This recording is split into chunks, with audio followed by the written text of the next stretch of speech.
संतोष देशमुखांच्या कुटुंबाला न्यायासाठी मुख्यमंत्र्यांकडे जावं लागत असेल तर ते दुर्दैवी आहे, अशी संभाजीराजे छत्रपतींनी अत्यंत उद्विग्न प्रतिक्रिया दिली आहे। जोपर्यंत धनंजय मुंडेंचा राजीनामा घेतला जात नाही तोपर्यंत हा लढा सुरूच राहील, असं देखील संभाजीराजे छत्रपती म्हणाले। ह्या शिवाजी महाराज शाहू फुले आंबेडकरांच्या महाराष्ट्राला हे परवडणार आहे का? अजिबात नाही।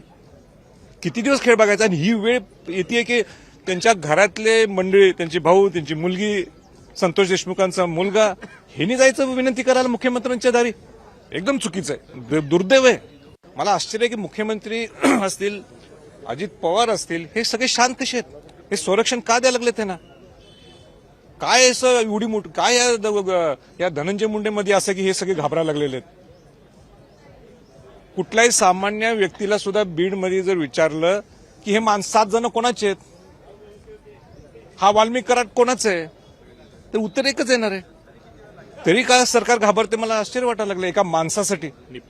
आणि खऱ्या अर्थाने ते ओबीसी आहेत म्हणून त्यांना हे धक्का द्यायचं नाही।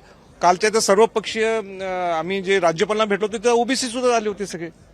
म्हणजे हा ओबीसी मराठा ह्याच्या पलीकडचा हा विषय, हा माणुसकीची हत्या आहे। एबीपी माझा, उघडा डोळे बघा नीट।